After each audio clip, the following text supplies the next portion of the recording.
శ్రీ గురుభ్యో నమ. శ్రీ సద్గురు మాణిక్య ప్రభు మహారాజ్ చరిత్ర. మొదటి రోజు పారాయణము. ఉపోద్ఘాతం. శ్రీ ప్రభు యొక్క భక్తకార్య కల్పద్రుమ మహామంత్రాన్ని బిరుదావళి అంటారు. ఈ ఘోష ఎన్నో సంవత్సరాల నుండి అఖండంగా పఠించబడుతుంది. శ్రీ ప్రభు సంప్రదాయం యొక్క సారమంతా దీంట్లో నిక్షిప్తమై ఉన్నది. అందుకని ప్రభు సంప్రదాయకులకు ఇది అత్యంత మహత్వపూర్ణమైనది మరియు మంగళప్రదమైనది. ఏదైనా మహత్తరమైన కార్యం ప్రారంభించడానికి ముందు బిరుదావళి పఠిస్తూ ప్రభునామం జయజయకారం చేయడం ప్రభుభక్తుల ప్రథమ కర్తవ్యం. ఈ బిరుదావళిలో మాణిక్ ప్రభు మహారాజు గారి చరిత్ర బీజరూపంలో నిక్షిప్తమై ఉన్నది. ప్రభు యొక్క ఆది భౌతిక అధిదైవిక ఆధ్యాత్మిక స్వరూపం యొక్క యథార్థ వర్ణన ఈ బిరుదావళిలో ఉంది. ఈ బిరుదావళి ప్రభు గుణవర్ణన చేసి ప్రభురూపం యొక్క సాక్షాత్కారం కలిగించే మహాశక్తి. ఈ మహామంత్రం నిరంతరంగా చేసే భక్తులకు ప్రభువు యొక్క విశాలత్వం, సర్వవ్యాపకత్వం అనుభవమై ప్రభువు ఎప్పుడూ తమతో ఉంటారని నిశ్చలమైన విశ్వాసం కలుగుతుంది. ఈ విశ్వాసంతో వారి సామర్థ్యంపై నమ్మకం కలిగిన ప్రియభక్తులు ప్రభు స్వరూప సాక్షాత్కారం పొందేందుకు సమర్థులు. ప్రభువు అంటే ఒక సిద్ధగురువుగా సర్వవ్యాపకులు అని ఈ చరిత్ర చెబుతుంది. కొందరు మహనీయులు దైవాంశతో భూమిపై జన్మించి ప్రపంచంలోని జనులను ఉద్ధరించడానికి కంకణం కట్టుకొని వచ్చారేమో అనిపిస్తుంది. వారు ప్రజా ఉద్ధరణలో తమ జీవితాన్ని ధారపోస్తారు. ఇక ముందు కూడా మహాశక్తివంతమైన మహనీయులు ఈ భువిపై జన్మించి ఆ దివ్యత్వంతో కీర్తిమంతులై వెలుగొందుతారని, ఆ శక్తి ఏకమేవా ద్వితీయం అయి జగత్కళ్యాణం మరియు ఆ దేశకాల పరిస్థితులకు అనుగుణంగా ప్రజోద్ధరణ కార్యాలు చేస్తారు. యద్యద్విభూతిమత్సత్వం శ్రీమదూర్జితమేవ వా తత్తదేవావగచ్చత్వం మమ తేజోంస సంభవం. ఈ భగవద్వాక్యాలు ఎప్పుడు ఏది సత్యమో అదే అనుభవాన్ని చూపిస్తాయి. ఒక వెనుకబడిన దేశానికి నవచైతన్యాన్ని ఇచ్చి ఇతర సమర్థవంతమైన రాష్ట్రాల స్థానానికి తేవడానికి అవిశ్రాంతంగా శ్రమపడిన వారు ముస్తఫా కమల్ పాషా. వీరి గురించి ఒక లేఖకుడు ఇలా వ్రాశారు: కమల్ పాషాలో ఉన్న సామర్థ్యానికి, ఆయన చెప్పిన దానికి, చేసేదానికి ఎవ్వరూ విరోధించేవారు కాదు. వారి సహవాసంలో ప్రతి ఒక్కరూ ఉత్సాహవంతులవుతారు. అంతేకాక అచేతనులైన వారిని కూడా చైతన్యవంతులను, ఉత్తేజితులను చేస్తారు. ఇది వారి మీద ప్రేమాతిశయంతో రాసినదైనా కూడా సత్యమైనది. ఈ శక్తి మహాకార్యాన్ని సంకల్పం చేసిన ఏ మనిషిలో అయినా కూడా ఉండేదే. ఇప్పటి విద్వాంసులకు కూడా ఇది నిజమనిపిస్తుంది. Napoleon, George Washington, Shivaji Maharaj ఇలా ఎంతోమంది మహనీయులు పరిపూర్ణ సామర్థ్యం కలవారు అనే విషయాన్ని ఎవరూ కాదనలేరు. జ్ఞానేశ్వర్, తుకారాం, రామదాసు మొదలైన వారి వైదిక సామర్థ్యం కూడా మనకు ఆ నమ్మకాన్ని కలిగిస్తుంది. అందుకని మా దృఢమైన నమ్మకం ఏమిటంటే, శ్రీ మాణిక్ ప్రభు మహారాజుల విషయంలో మేము వ్రాసినవి చూస్తే కూడా అవి చాలా సహజంగా అనిపిస్తాయి. శ్రీ మాణిక్ ప్రభు పంచభూతాలను కూడా ఆజ్ఞాపించే శక్తి కలవారని నిరూపించారు. విశ్వశ్రేయస్సు ఆయన ధ్యేయమై వారి సన్నిధిలో దర్శనంతో, స్మరణతో అచేతనమైనది కూడా చైతన్యవంతమై అంతా ప్రభురూపమై ఉండేది. దేశకాల పరిస్థితులకు అనుగుణంగా జనులకు జనన మరణ బాధలేని ఆనందమును పొందేట్లు చేసే వాతావరణమును సృష్టించాలని వ్యక్తిగా ఒక సుక్షేత్రంలో, ఒక విశిష్ట సమాజంలో జన్మించారు. అటువంటి వారి అద్భుత చరిత్ర మేము మా ప్రియమైన పాఠకుల కోసం రాస్తున్నాము. అలౌకిక సామర్థ్యం గల వ్యక్తుల చరిత్ర మహిమాన్వితంగా ఉంటుంది. అందుకని వారు చేసే పనులు సామాన్యులకు అర్థం కాని రీతిలో ఉంటాయి మరియు ఎవరు ఎదురు చూడని అనుకోని అద్భుతాలు జరుగుతాయి. ఈ ప్రకృతి నియమాలు ప్రకృతిలోని అన్ని చరాచర జీవరాశులకు వర్తిస్తాయి. ఈ నియమాలను ఉల్లంఘించటం ఎవరికీ సాధ్యం కాదు. ఈ లౌకిక దృష్టితో ఆలోచిస్తే మన కంటబడిన లోకోత్తర అద్భుత విషయాలు మనల్ని ఆశ్చర్యచకితుల్ని చేస్తాయి. కానీ ఈ లీలలకు కూడా ఒక ప్రామాణికత ఉంటుంది. ఈ సృష్టిలోని ప్రతి వస్తువుకు కొన్ని నియమాలు, దేహధర్మాలు ఉంటాయి. ఈ సృష్టి ఉండే వరకు వాటిలో ఏ విధమైన మార్పు ఉండదు. ఈ సృష్టిలో పదార్థాలన్నీ ప్రకృతి నియమాలకు లోబడి ఉండవలసినదే. అందుకే భగవంతుని అవతారంగా దిగివచ్చినా కూడా అలాగే సిద్ధపురుషులు కూడా వారి దేహధర్మాన్ని యథావిధిగా పాటిస్తూ ఉన్నారు. వారు చూపించే మహిమలకు కారణం వారి ఆత్మశక్తి యొక్క పరిపూర్ణత లేక వారి విశ్వాత్మ భావనే దీనికి కారణం.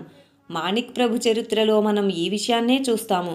ప్రభువు భౌతికంగా మానవ రూపంలో కనిపించినా ఆయన సర్వవ్యాపకత్వం అనే సమాధి స్థితిని అందుకున్నారు. దీనిలో లోకవిరుద్ధమేమీ కనిపించదు. వేదాంతం చెప్పే షడావస్థలలో సమాధి కూడా ఒకటి. జంతూనాం నరజన్మ దుర్లభం అన్నట్లుగా మానవ జన్మ సర్వోత్తమమైనది, భగవంతుని అందుకోగల సామర్థ్యం గలది. ధర్మపరుడైన మానవుడు మహనీయుడవుతాడన్న వాక్యంలోని పరమార్థం ఇదే.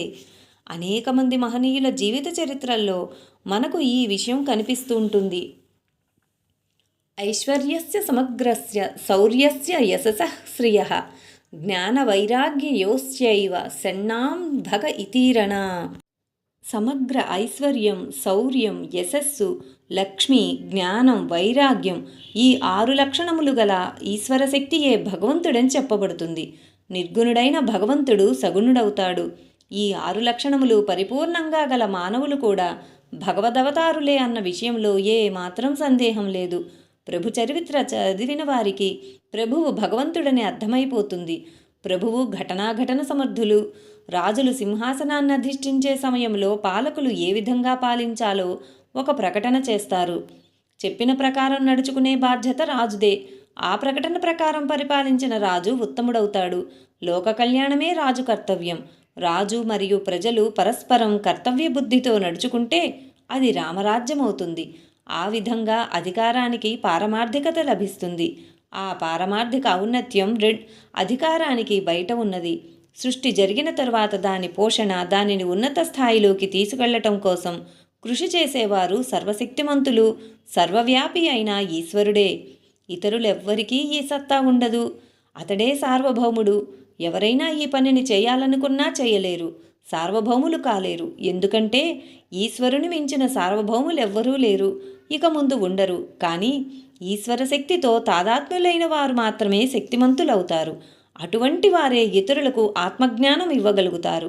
ప్రభు యొక్క బిరుదావడిలో ఆయన అఖిలాండకోటి బ్రహ్మాండ నాయకునిగాను, భక్తుల కోరికలను తీర్చేవారిగాను, జగద్గురువుగాను, సర్వశక్తిమంతులుగాను, గురువులలో సార్వభౌముడిగాను, యోగులలో మహారాజు వంటి వారిగాను, సర్వులకు ఆనందాన్నిచ్చేవారిగాను, అద్వితీయులుగాను, గుణాతీతులుగాను, స్థితప్రజ్ఞులుగా కీర్తించబడ్డారు.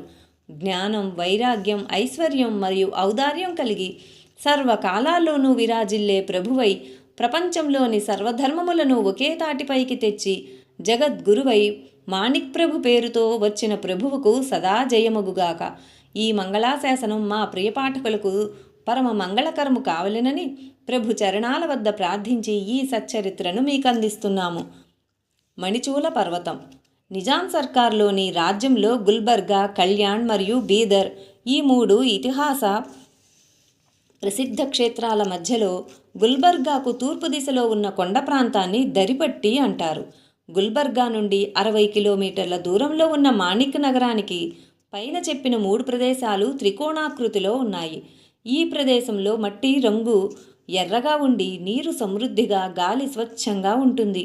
ఈ దరిపట్టిలో నివసించేవారు తమ భూమిలో అన్ని రకాల ధాన్యాలు పండుతాయని గొప్పగా చెబుతారు. 2 కొండల మధ్య భూభాగం అవడం వల్ల ఈ నేలలో శక్తి ఎక్కువగా ఉంది. సృష్టి సౌందర్యంతో మూర్తివంతమైన ఈ ప్రదేశం ఇతర ప్రదేశాల కంటే అధిక శ్రేష్టత కలిగి ఉంది. ఈ ప్రదేశం యొక్క మహత్యం పౌరాణిక ఇతిహాసంలో కూడా వ్రాయబడింది. మల్హరి మహత్యంలో మణిమల్లుడు రాక్షసులతో యుద్ధం చేసి వాడిని పాదాక్రాంతునిగా చేసుకోవడం జరిగింది. ఈ విషయం శంకరావతార వర్ణనలో వివరించబడింది.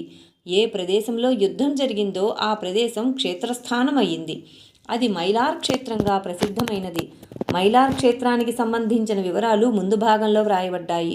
ప్రాచీన పౌరాణిక కాలంలో ఈ ప్రదేశాన్ని మణిచూల పర్వతం అని అనేవారు. శ్రీ గురు చరిత్రలో ఈ ప్రదేశాన్ని మణిగిరి అన్నారు. విశిష్ట సంప్రదాయక పరిభాషలో దీనిని వృషభాద్రి అని కూడా అంటారు. మణిమాల, మణిగిరి, వృషభాద్రి ఇలా అనేక పేర్లతో ప్రసిద్ధమైన ఈ ప్రదేశాన్ని ప్రస్తుతం దరిపట్టి అని పిలుస్తారు. ఇక్కడి గాలి శుద్ధమై ఆరోగ్యకారక లోహయుక్తం అవడం వల్ల సాధారణంగా శక్తివర్ధకమైనది. భౌగోళికంగా చూస్తే 2 శతాబ్దాల పూర్వం ఎలా ఉందో సుమారు ప్రస్తుతం అలాగే ఉంది. ఈ ప్రదేశంలో ప్రజలు మరాఠీ, కన్నడ, తెలుగు 3 భాషలను మాట్లాడుతారు. 4వ భాష ఉర్దూ. పశ్చిమ మరియు ఉత్తరం వైపు మరాఠీ భాష, దక్షిణం వైపు కన్నడ మరియు తూర్పు వైపు తెలుగు భాష విస్తరించాయి. 3 భాషలు ఈ ప్రదేశంలో పాదుకున్నాయి. ఈ భాషలు ఇక్కడ ఎలా ఉంటాయంటే, ఇంద్రధనుస్సులోని రంగులు ఎక్కడ నుండి వస్తాయి మరియు ఎక్కడ మాయమవుతాయనే విషయం తెలియదో అలాగే ఈ భాషలు కూడా. ఏది ఏమైనా ఒక విషయం మాత్రం నిర్వివాదాంశం. ఈ మిశ్రమం చమత్కారం.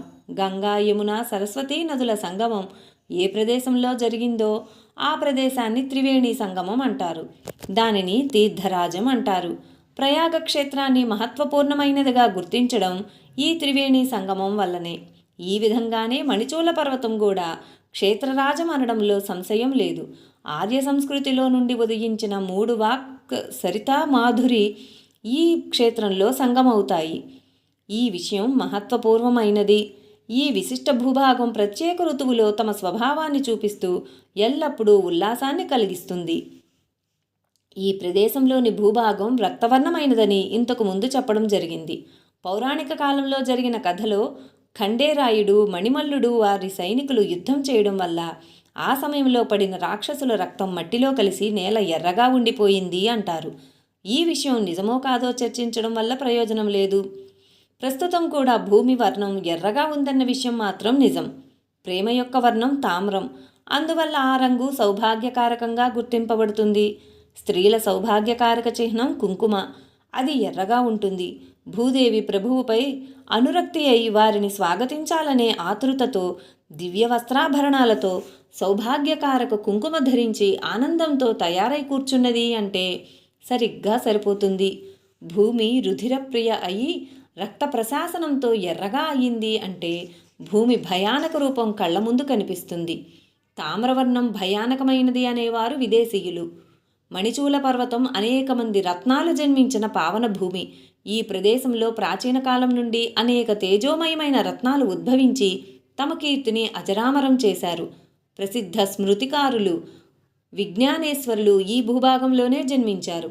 ప్రాచీన కాలంలో పులకేశి రాజు అత్యంత ప్రభావశాలిగా ఉన్నది ఈ ప్రదేశ ప్రభావం వల్లనే. చాళుక్యులు, కళచురి వంటి అనేక వంశాలు తమ సామ్రాజ్యాలను ఇక్కడ స్థాపించి అన్ని వైపులా విస్తరించారు. బీదర్ పట్టణాన్ని ఎన్నో రాజవంశాలు పరిపాలించాయి. బీదర్ ఖిల్లా అభేద్యమైన ఓటమి లేనిదై ఉండెను. ఈ ఖిల్లాలో ఇప్పటి వరకు యుద్ధంలో ఇతరులెవ్వరూ గెలవలేదు.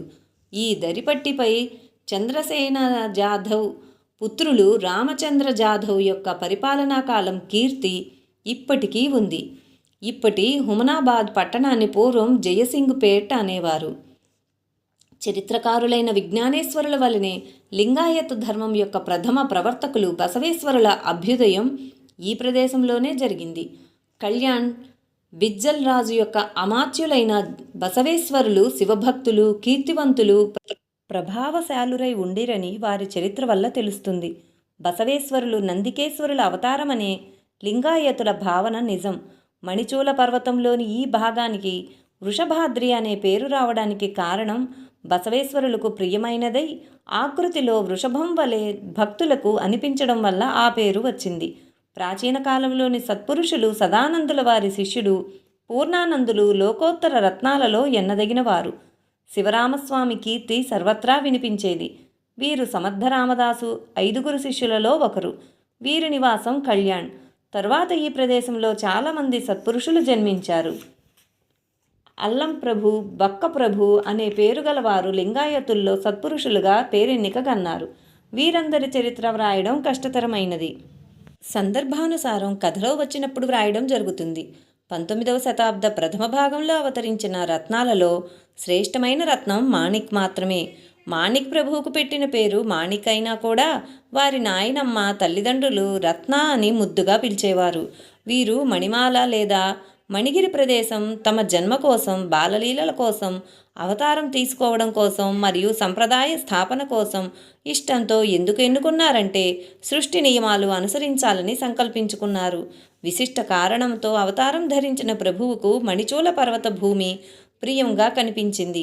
ప్రేమతో నిండిన తపోనిధుల అనుష్ఠానాలతో తేజోమయమైన నిసర్గ రమణీయ వనంలోని తారులతలతో నిండిన అత్యంత ముగ్ధ మనోహర రూపధారణ చేసిన నిర్మల పవిత్ర నానావిధ జల ప్రవాహ జలాశయాలతో పునీతమైన సోజ్వల సుగంధ వాయువుతో ఉల్లాసితమై మార్గప్రతీక్ష చేస్తున్న భూమాతను చూసి భక్త కార్యకల్పద్రుమ ఘోష చేయించుకునే ప్రభువు ఆ భూమాత కోసం పరిగెత్తి రావడం సహజమే.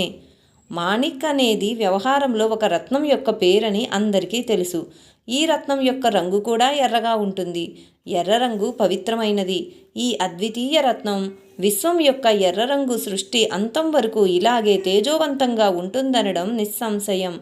ఈ విధంగా మణిచూల పర్వతం ప్రేమతో ఆకర్షించి ప్రభువు జన్మించడానికి ప్రేరణయై వారి క్రీడాస్థానం మరియు శాశ్వత నివాస స్థానమైంది. రత్నాన్ని సానబెట్టడం ఎంత అవసరమో అలాగే సానబెట్టడానికి రత్నం యొక్క అవసరం ఉంది. అందువల్ల ప్రభువు నివసించడం వల్ల ఈ పర్వతానికి మహత్యం వచ్చింది. ఈ పర్వత శిఖరంపై దత్తావతారులైన ప్రభువు గాదీ స్థాపన జరిగింది. సకల మత సంప్రదాయ దుందుభి మోగిస్తూ సమతాభావం యొక్క జెండా ఆకాశంలో ఎగురుతూ ఉంది. వీటిని ఇవ్వడం ప్రభువుకు మానవులపై ఉన్న ప్రేమకు నిదర్శనాలు. ఈ పర్వతం ప్రేమకు పునాదిగా ఉన్నది. అన్ని ధర్మాలు, మతాలు ప్రేమ అనే పీఠంపై సమత అనే జెండా కిందకు వచ్చి అక్షయమైన ఆనందాలతో ఉండాలని ప్రభువు అనుకున్నారు. కాలప్రవాహం సమతాభావంతోనే ప్రవహిస్తుంది. ప్రేమ, శాశ్వత శాంతి మరియు ఆనందాలే విశ్వమానవ జీవితం యొక్క ధ్యేయాలు. ఈ సత్యం ప్రభువు 200 సంవత్సరాల పూర్వమే తెలుసుకొని తన సంప్రదాయాన్ని విస్తృతపరిచారు. పరమావధి యొక్క ఐహిక ఉత్కర్ష, పారలౌకిక నిశ్రేయస్సు సాధ్యం కావడానికి యోగ్యమైన ఈ పుణ్యభూమి అందరినీ ప్రేమతో ఆహ్వానించడానికి ఎల్లప్పుడూ సుశోభితంగా సిద్ధమై ఉన్నది. సకల మతస్థాపిత ప్రభువు యొక్క ఆధ్యాత్మిక శక్తి ప్రభావం ప్రస్తుతం స్పష్టంగా కనిపిస్తుంది. జగత్తు యొక్క ఐహిక ఐశ్వర్యానికి, మోక్షానికి సకల మత ధర్మం ఉపకారి అయి ఉన్నది. సర్వధర్మాలు, మతాలు తమదే శ్రేష్టమనే విషయాన్ని విడిచి ద్వేషభావాన్ని మరిచి ప్రేమతో ఒక తాటిపైకి వస్తారో అప్పుడు సకల మత సంస్థాపకులైన ప్రభు సాక్షాత్కరిస్తారు. ఇలాంటి సందర్భం వచ్చే కాలం దగ్గరలోనే ఉందని ఆశిద్దాం. పూర్వచరిత్ర మరియు జన్మము. పూర్వచరిత్ర 19వ శతాబ్ద ప్రారంభంలో నిజాం రాజ్యంలోని ఒక ఉపసంస్థానంలో మనోహర నాయక్ అనే పేరుగల బ్రాహ్మణ గృహస్థులు ఉండేవారు. ఉపసంస్థానం యొక్క రాజధానికి కళ్యాణి అనే పేరు ఉండేది. ఇప్పటికీ అదే పేరు వాడుకలో ఉంది. ఈ కళ్యాణిని కొందరు కళ్యాణ్ అని కూడా అంటారు. మొదట ఇది మహారాష్ట్రలో ఉండేది. దీనిని కల్బుర్గి కళ్యాణి అనేవారు. ముంబైకి దగ్గరలో ఒక కళ్యాణ్ అనే ఊరు ఉంది. ఆ కళ్యాణ్ నుండి ఈ కళ్యాణ్ భిన్నమైనదని తెలపటానికి కల్బుర్గితో ముడివేశారనిపిస్తుంది. మనోహర నాయక్ పూర్వీకులు కళ్యాణ్లో నివసించేవారు కాదు. హర్కుడ్ అనే ఒక పల్లెటూరు నుండి కళ్యాణికి వచ్చి నివసించారు. తరువాత హర్కుడే అనే ఇంటి పేరు స్థిరపడిపోయింది. పూర్వం ఇంటి పేరుతోనే పిలిచేవారు. ఈ ఇంటి పేరు ఎక్కువగా చేస్తున్న పనిని బట్టి, నివసించిన ఊరిని బట్టి వచ్చేది. మనోహర నాయక్ కళ్యాణికి వచ్చి పెరగడం వల్ల వాళ్ళు కళ్యాణ్లో హర్కుడే అయ్యారు. హరికుడేలో వారి వృత్తి ఏంటో తెలియదు. నాయక్ అనే పేరు ఎలా వచ్చిందో కూడా తెలియదు. ఆ కాలంలో సావుకారి, స్వర్ణకారి వృత్తి వాళ్ళని నాయకులు అనేవారు. కళ్యాణ్ వచ్చిన తర్వాత ఆ పనులేవీ చేయలేదు, కానీ నాయక్ స్థిరపడిపోయింది. మనోహర నాయక్ ఇంట్లో అందరూ ఈశ్వర భక్తులై సాత్వికులై ఉండేవారు. మనోహర నాయక్ తండ్రి నృసింహనాయక్ కళ్యాణ్లో జన్మించారు. ఈయన కేశవనాయక్ పుత్రుడు. కేశవనాయక్ బీదర్ దగ్గరలో ఉన్న ఝురణి నృసింహ క్షేత్రంలో అనుష్ఠానం చేసిన తరువాత పుత్రుడు జన్మించారు. అందుకని నృసింహనాయక్ అని పేరు పెట్టారు. కేశవనాయక్ సాత్విక గుణ సంపన్నులై ఉండేవారు. తండ్రి ఆర్జించిన ఆస్తిలో భాగాలు చేస్తుండగా తనకు ఏదైతే భాగం దక్కాలో అది దక్కదని తెలుసుకొని తన పూర్తి భాగం సోదరుడికి ఇచ్చివేసి కులస్వామి అయిన ఖండేరాయుని మూర్తిని తీసుకుని హర్కుడ్ గ్రామాన్ని వదిలి కళ్యాణ్కి వచ్చి నివసించారు. కేశవనాయక్ తన పుత్రుడైన నృసింహనాయక్కి ఉపనయనం చేసి వివాహం చేశారు. నృసింహనాయక్ మరియు బచ్చమ్మల పుత్రుడే మనోహర నాయక్. బచ్చమ్మదేవి మారుతికి నైవేద్యం పెడితే మారుతి ఆరగించిన తర్వాత అన్నం తినేవారని ఒక చరిత్రకారులు రాశారు. బచ్చమ్మకు 2 పుత్రులు. మొదట మనోహర నాయక్, తర్వాత మార్తాండ నాయక్. వీరిద్దరి బాల్యావస్థ దాటకముందే భర్త చనిపోతే కళ్యాణికి దగ్గరలో ఉన్న పుట్టిల్లైన లాడవంతికి వెళ్ళింది. ఈ ధైర్యశాలి అయిన స్త్రీ తన 2 పుత్రులకు సరైన రీతిలో మంచి విద్యాబుద్ధులు నేర్పించి విద్యా ప్రవీణులను చేసింది. మనోహర నాయక్ సాత్వికుడై విద్యావేత్తయ్యై బాల్యమంతా లాడవంతిలోనే గడిచిన తరువాత కళ్యాణికి చెందిన అప్పారావు కులకర్ణి గారి పుత్రిక బయమ్మతో వివాహమైన తరువాత మళ్ళీ కళ్యాణికి వచ్చి నివసించారు. మనోహర నాయక్ మాతృభక్తి పరాయణులు. తల్లి కనుసన్నల్లో పెరగడం వల్ల వీరి జీవితమంతా ఉదాత్తమైన పనులతో గడిచిపోయింది. వీరి ప్రేమతో లబ్ధి పొందిన వారు వీరి ఉపదేశామృతం కోసం ఆతృతపడేవారు. వారిలో అన్ని జాతుల వారు ఉండేవారు. వీరి తమ్ముడైన మార్తాండ నాయక్ అల్ప వయస్సులోనే మరణించారు. మనోహరుని భార్య భయాదేవి గొప్ప కుటుంబంలోనిది. సుస్వభావం కలిగి ప్రపంచాన్ని పారమార్థిక దృష్టితో చూసేది. వీరికి క్రీస్తు శకం 1813లో ప్రథమపుత్రుడు జన్మించాడు. హనుమంతుని ఉపాసనతో జన్మించడం వల్ల హనుమంత్ అని పేరు పెట్టారు. వీరిని హనుమంత్ దాదా మహారాజ్ అని పిలిచేవారు. చాలామంది చరిత్రకారులు హనుమంతరావుని మారుతి అవతారంగా కొలిచేవారు. ఉపనయనం అయ్యే వరకు ఆయన మోగవారిగా ఉండేవారు. తరువాత మాట్లాడడం మొదలుపెట్టారు. ఆ కాలానుగుణంగా ద్వివ్యవహారిక చదువు నేర్చారు. ఎప్పుడూ ఏకాంతంగా ఉండడానికి ఇష్టపడేవారు.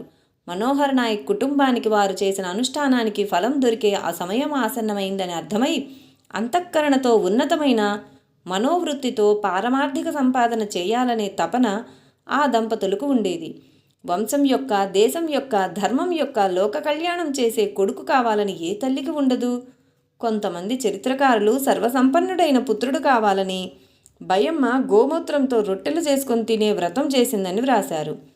ఏది ఏమైనా తమ కడుపులో ఉత్తమమైన కులదీపకులు జన్మించాలని గాఢమైన కోరిక ఉండేది. మనోహర్ నాయక్ రామభక్తులు. వీరు రామనవమి ఉత్సవం చేసేవారు. 1817వ సంవత్సరంలో రామనవమి ఉత్సవం పెద్ద ఎత్తున నిర్వహించారు. వీళ్ల భాగ్యోదయానికి ఈశ్వర సంకల్పం తోడైంది. ఆ రోజు వారు కర్తవ్య పరాయణులై సంతోషంగా ఉండగా మనోహర నాయక్ భయమ్మ దంపతులకు స్వయంగా దత్తాత్రేయులు వారి ఉదరంలో జన్మిస్తామని స్వప్నంలో సాక్షాత్కరించి చెప్పారు. స్వప్నం వచ్చిన రోజు రామనవమి కాబట్టి మాణిక్ నగర్లో రామనవమి ఉత్సవం పెద్ద ఎత్తున ఇప్పటికీ నిర్వహిస్తారు. సృష్టి నియమానుసారం నవమాసాల తరువాత 1817వ సంవత్సరం మార్గశిర శుక్ల చతుర్దశి మంగళవారం 22 డిసెంబర్ రోజు రెండవ పుత్రుడు మాణిక్ జన్మించారు.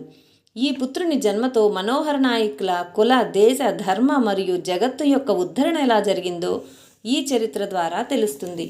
ఈ అద్వితీయమైన శ్రేష్ఠులు భయమ్మ కడుపున పుట్టడం వల్ల ఆమెను దేవీ స్వరూపంగా కొలవాలి. బచ్చమ్మగ తల్లిగారి ఊరు అంటే మనోహర్ నాయక్ తాతగారి ఊరైన లాడవంతిలో ప్రభువు జన్మించారు. తండ్రికి పరమానందమైనది. ఈ బాలుని జాతకం స్వయంగా తనే చూసి జయప్ప అనే స్వర్ణకారుడి దగ్గర ఆ జాతకాన్ని ఉంచారు. బచ్చమ్మకు మనవడు పుట్టాడనే ఆనందం చెప్పనలవి కాలేదు. బచ్చమ్మ మనవణ్ణి ముద్దుగా రత్న అని పిలిచేది. అలాగే తల్లి తండ్రి కూడా పిలిచేవారు. ఆప్తులు లాడన్ షా, మదన్ షా అని పిలిచేవారు. వారి వంశంలో అద్వితీయ రత్నం ఉద్భవించిందని వీరందరి భావన. ఆ బాలుని శరీరం బ్రహ్మ తేజస్సుతో వెలుగుతూ ఉండేది. విశిష్ట కారణంతో అవతారం భూమిపై ఉద్భవించినప్పుడు అందుకు అనువైన వంశం చూడాల్సి వస్తుంది. పూర్వం ఈ వంశం సామాన్యంగా ఉండేది. ఐశ్వర్యం, సామర్థ్యం, వ్యవహారిక జ్ఞానం మొదట్లో ఉండేవి కావు. అందుకని ప్రభు ఈ వంశాన్ని ఆశ్రయంగా తీసుకొని అన్ని రకాలుగా ఆ వంశాన్ని ఉద్ధరించారు. మంచి పళ్ళు తినడానికి దొరికితే ఆ వృక్షం ఎలా శ్రేష్టమైనది అంటామో ఆ విధంగా ఈ వంశం అత్యంత ఉన్నతమైనది అనాలి. ప్రభు జన్మ సమయంలో 4 దిక్కులు ప్రకాశవంతమై సాక్షాత్ దత్తాత్రేయులు ప్రత్యక్షమయ్యారని అందరూ చరిత్రకారులు వర్ణించారు. ముందు ప్రభు చరిత్ర చదివితే లేక వింటే ఈ విధమైన అసామాన్యమైన వ్యక్తి యొక్క జన్మ అసామాన్య పద్ధతిలో జరిగి ఉండవచ్చు అని తెలుస్తుంది. ఒక సామాన్య వంశంలో జన్మించిన వ్యక్తి నిర్వికారుడై ప్రజలను ప్రేమతో ఆకర్షించుకోవడంలో సమర్థులై ఉండేవారు. వేల మంది కాదు, లక్షలాది మందికి అన్నవస్త్రాలే కాకుండా ధనం ఇచ్చి అన్ని రకాల కోరికలను నెరవేర్చేవారు కల్పద్రుములై ఉంటారు. ఇంతేకాదు, జగత్తుకు ఆదర్శమూలమైన ఒక తత్వవేత్త స్వతహాగా ఆచరణలో తెచ్చి దాన్ని స్థాపన చేశారు. హిందూ, ముస్లిం, సిక్, జైన్, లింగాయత్ మొదలైన అనేక జాతి లేదా ధర్మాల వారికి స్వభావసిద్ధమైన శత్రుభావాన్ని మర్చిపోయేలా చేసి అందరినీ ప్రేమతో ఒక తాటిపైకి తెచ్చి వారి నుండి ప్రభుదేవ ప్రభు సాక్షాత్ పీరా నపీర్ దంతగీర్ నానక్ సోహి మాణిక్ ధన్యప్రభు అన్న వాటిని నిజం చేశారు. ఇది విని లేక చూసి ఏ మనుష్యుడైనా ప్రభువు యొక్క సామర్థ్యానికి ఆశ్చర్యపోతారు.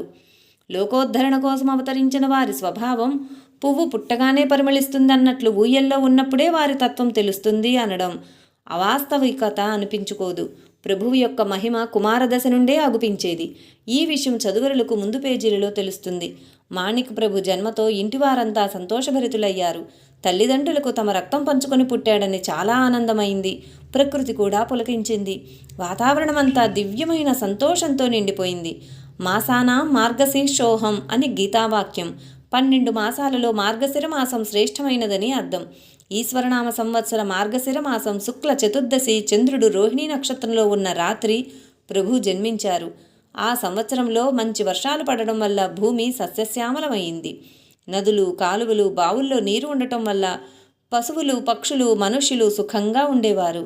లోకోత్తర సామర్థ్య సంపన్నుడు మనుష్యుల మధ్య జన్మిస్తే కారణం తెలియకుండానే మనసు ఆనందమయమవుతుంది. భగవాన్ శ్రీకృష్ణుని జన్మ సమయంలో సృష్టి యొక్క స్వరూపం క్రింది విధంగా ఉండేది. పరమమంగళకారమైన భగవంతుని జన్మకాలం సమీపించింది. ఆ సమయంలో అన్ని నక్షత్రాలు, గ్రహాలు శాంతమై చంద్రుడు రోహిణీ నక్షత్రంలో ఉచ్చస్థితిలో ఉన్నప్పుడు ఆకాశంలో నిర్మలమైన నక్షత్రోదయమైంది. పృథ్వీపై గోకులంలో మంగళోత్సవం ప్రారంభమైంది. నదులలో నీరు నిర్మలమైంది.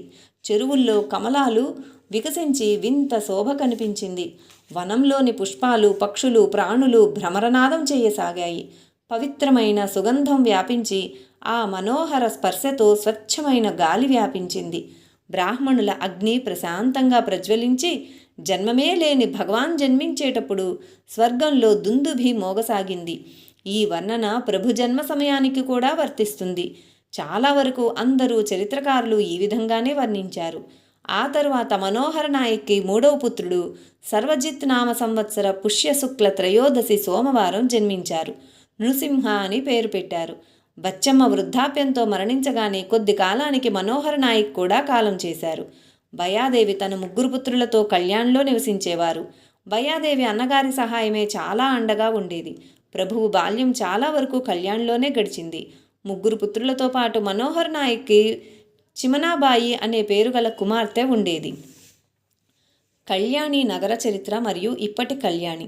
కళ్యాణి నగర చరిత్ర 11వ శతాబ్దంలో వ్రాయబడింది. హైదరాబాద్ నవాబుల ముఖ్యస్థానమై చాళుక్య వంశ మొదటి సోమేశ్వర్ రాజావారు తమ రాజధాని నగరంగా చేసుకున్నారు. 11వ శతాబ్దం చివరిలో ఈ రాజావారు రాజ్యపాలన చేసి సుమారు 100 సంవత్సరాలు పరిపాలించారు. మితాక్షరకారుడైన విజ్ఞానేశ్వర్ చివరిలో కళ్యాణిని పాలించారు. విజ్ఞానేశ్వరుడు భారద్వాజ గోత్రస్థులైన పద్మనాభ భట్టోపాధ్యాయుల పుత్రుడు. కళ్యాణి యొక్క విక్రమార్క రాజాకు ఆశ్రయం ఇచ్చాడు. విజ్ఞానేశ్వరుడు తరువాత సన్యాసం పుచ్చుకున్నాడు. యాజ్ఞవల్క్య స్మృతిపై మితాక్షరి అనే గ్రంథం సర్వప్రసిద్ధమైనది. ప్రసిద్ధ కాశ్మీరీ కవి బిల్హనుడు విక్రమార్క దేవ చరిత్ర సంస్కృత కావ్యంలో కళ్యాణి నగరాన్ని సుందరంగా వర్ణించారు. లింగాయత ధర్మస్థాపకుడైన బసవేశ్వరుడు ఈ ప్రదేశంలోనే జన్మించారు. వీరు బిజ్జల్ రాజు యొక్క మంత్రిగా ఉండేవారని లభించిన ఆధారాల వల్ల తెలుస్తుంది. బసవేశ్వరుడు కళ్యాణి తాలూకా బాగేవాడి గ్రామంలో జన్మించారు. కృష్ణ మలప్రభ సంగమ ప్రదేశమైన కప్పదిలో నివసించారు. ఆయన ఆరాధ్య జాతి బ్రాహ్మణులు. ఇతడి మొదటి భార్య తండ్రి బిజ్జల్ రాజు దగ్గర మంత్రిగా ఉండేవారు. మామ మరణానంతరం మంత్రి పదవి ఆయనకు లభించింది. తన అక్క కొడుకు చెన్నబసవ మద్దతుతో ఒక స్వతంత్ర మతాన్ని స్థాపించి జంగమ పురోహితుల వర్గాన్ని తయారు చేశారు. జంగముల జీతం రాజా యొక్క ఖజానాలోంచి ఇచ్చాడని ఉద్యోగం పోగొట్టుకుని లింగాయత్ ధర్మ సహాయంతో రాజును పరాభవించాడు. రాజు మరణించాడని రాజకుమారుడు తన తండ్రిని చంపిన వారిపై పగ తీర్చుకోవడానికి బసవేశ్వరుడిని వెంబడించాడు. అప్పుడు ఆయన సంగమేశ్వరికి చేరుకొని శివలింగంలో లీనమై మాయమయ్యాడని లింగాయత్ మతస్థుల నమ్మకం. ఆయన తరువాత చెన్నబసవ లింగాయత్ ధర్మాన్ని ఉద్ధరించారు. బసవేశ్వర్ చెల్లెలు పద్మావతి బిజ్జల్ రాజా యొక్క రాణి. అల్లం ప్రభులింగ బసవకు సహాయంగా ఉండగా ఆయనను గణపతి అవతారంగా వర్ణిస్తారు. నిజాం రాజ్యంలో కళ్యాణి ముస్లిం జాగీర్దారుల సంస్థానంగా ఉండేది. జాగీర్దారులను నవాబులు అనేవారు. ఔరంగజేబు మరణించిన తరువాత నవాబుల పూర్వజులు ఇక్కడికే వచ్చారు. తరువాత కళ్యాణి బీదర్ల సుబేదార్లు అయ్యారు. తరువాత మరాఠీ సర్దార్ చంద్రసేన జాధవ్ యొక్క పుత్రుడు రామచంద్ర జాధవ్ ప్రాబల్యం పోయిన తరువాత నవాబులకు కళ్యాణి జాగీర్ లభించింది. 1761 రామచంద్ర జాధవ్ అంతమవగానే నవాబులు పాలించారు. ఔరంగజేబు మరణించగానే 60 సంవత్సరాలు కళ్యాణి నగర చుట్టుప్రక్కల మరాఠీ సర్దార్లు రాజ్యమేలారు. తరువాత నవాబులు పాలించారు. ఇప్పుడు కళ్యాణి నగరం అంత ఆకర్షణీయమైనదిగా లేదు. సామాన్య ప్రజల స్థితి సంపన్నమైనదిగా కనిపించదు. 4 దిక్కులా పాడుబడినదిగా కనిపిస్తుంది. పురాతనమైన పెద్ద పెద్ద భవంతులుండేవి. పూర్వం ఒక కాలంలో బంగారు పుప్పొడి రేణువులు ఎగిరేవని అంటారు. గోసావి గల్లీలో హైదరాబాద్ సంస్థానంలో గోసావి వారి మూలస్థానం ఉండేది. గోసావి గల్లీలో 10 మార్గాలున్నాయి. కళ్యాణి ముఖ్య మహంతులు ఈ గోసావీలు. బీదలకు అన్నదానం దక్షిణ నడుస్తుండేది. గోసావీలు కట్టిన బావి చూస్తే ఆశ్చర్యం అనిపిస్తుంది. అది చూడదగిన ప్రదేశంగా అనిపిస్తుంది. 4 మూలలుగా ఉండి ఒక పక్క మెట్లు ఉండేవి. ఈ మెట్లు 50 ఆవులు ఒకేసారి దిగి నీళ్లు తాగడానికి వీలుగా ఉన్నాయి. బావి అన్ని దిక్కులకు 200 అడుగుల వెడల్పు ఉంది. తరువాత ఖిల్లా కూడా చూడదగిన ప్రదేశం. ఈ ఖిల్లా పైనుండి కళ్యాణి చాలా బాగా కనిపిస్తుంది. పైభాగం నుండి చూస్తే దట్టమైన చెట్ల మధ్య కళ్యాణి నగరం ఉన్నట్లు అనిపిస్తుంది. ఖిల్లాకి ఒక ప్రక్క ఊరు ఉంది. ఖిల్లా ఇప్పుడు పడిపోయే స్థితిలో ఉంది. అది మళ్ళీ మరమ్మత్తు చేయడం కష్టసాధ్యం. ఒక కాలంలో వైభవయుక్తంగా ఉండేది. ఇంతకంటే ఈ ఖిల్లా గురించి వివరించలేము. ఖిల్లా పైనుండి సూర్యోదయ సమయంలో చూస్తే పూర్వ నవాబుల ఖబరిస్తాన్ సువర్ణ కలశ సహితంగా కనిపిస్తుంది. ఇప్పుడు దీన్ని బంగ్లా అంటారు. అదే మసీదు. చూడదగ్గ ప్రదేశం. పూర్వపు ఆర్య సంస్కృతి యొక్క నిర్మాణాలు చూస్తే మనసు ఉద్విగ్నతకు లోనవుతుంది. సదానంద మఠము కూడా ఈ కళ్యాణి నగరంలోనే చూడదగ్గ ప్రదేశం. సదానంద స్వామి రామానంద స్వామి యొక్క గురువు. కాశీ నుండి గౌడ బ్రాహ్మణులు గురువు యొక్క ఆజ్ఞతో ఇక్కడికి వచ్చారు. చిత్ అవధూత్ అనే ప్రశ్నకి ఎక్కడైతే సమాధానం దొరుకుతుందో అక్కడే నివసించమని గురువు చెబితే ఉత్తరాది నుండి దక్షిణాదిలోని కళ్యాణికి వచ్చి నివసించారు. ఆయన తన శిష్యులతో మఠాన్ని నిర్మించి పూర్తి చేశారు. మఠంలో క్రింద గది చేసుకుని దాంట్లోనే సమాధి అయ్యారు. ప్రాచీన కట్టడాల్లో బసవేశ్వర మఠం కూడా చూడదగింది. లింగాయత్ ధర్మానికి ఎక్కువగా ప్రాచుర్యం ఉన్నది. ఈ ఊర్లో ప్రభు యొక్క గాది కూడా ఉన్నది. సంస్థానం తరపు నుండి గాది యొక్క పూజ, జోళి మొదలైన కార్యక్రమాలకు ఒక వ్యక్తి నియమించబడ్డారు. ప్రభు ఈ గ్రామంలో నివసించినప్పుడు ఏ కట్ట మీద కూర్చుని ఉండేవారో అదే ప్రదేశంలో గాది నిర్మించబడింది. ప్రభు యొక్క బాల్యక్రీడలన్నీ ఈ గ్రామంలోనే జరగడం వల్ల ఈ గాది చాలా మహత్తరమైనది. ప్రస్తుత కాలంలో కళ్యాణి నగరం పడిపోయే స్థితిలో ఉన్నా కూడా ప్రాచీన పవిత్రత ఈ గ్రామానికి లభించింది. గోసావీలు కట్టిన బావిలోని నీటితో మామిడి తోటలు పెంచి 1000 చెట్లు బీదసాదలకు పంచారు. కళ్యాణ్ నుంచి 2 మైళ్ళ దూరంలో త్రిపురాంతక్ అనే పెద్ద చెరువు ఉంది. బిల్హణ్ యొక్క విక్రమార్క దేవచరితంలో శ్రీ తైలప్ అనే చాళుక్యరాజు పుత్రప్రాప్తి కోసం త్రిపురాంతకంలో తపస్సు చేసి శివుణ్ణి ప్రసన్నం చేసుకున్నాడని వ్రాయబడింది. ఇది రమణీయ స్థలమై ఉండవచ్చని ఊహించారు. ఈ త్రిపురాంతకం దగ్గరలో ఆకనాగన్నా గవి అనగా గుహ ఉంది. ఈ గుహ చాలా ప్రాచీన కాలానిదై చూడదగ్గ ప్రదేశంగా ఉంది. ఈ చెరువు దగ్గర నిలబడి చూస్తే సృష్టి శోభ విలక్షణంగా కనిపిస్తుంది. కళ్యాణి బయట ప్రదేశం చాలా మనోహరంగా కనిపిస్తుంది. జలాశయము, గుహ, కొండలు, ఆకుపచ్చని వృక్షాలు చాలా రమణీయంగా కనిపిస్తాయి. ఇలాంటి రమణీయ ప్రదేశంలో ప్రభు మహారాజ్ యొక్క బాల్యమంతా గడపడం వల్ల ఈ ప్రదేశానికి అత్యంత మహత్యం ఉంది. ఇప్పటికీ ప్రభు యొక్క దివ్యమైన లీలలు ఈ ప్రదేశమంతా వినిపిస్తాయి. శ్రీ మాణిక్య ప్రభు మహారాజ్కి జై. లైక్ చేయండి, షేర్ చేయండి, సబ్స్క్రైబ్ చేయండి.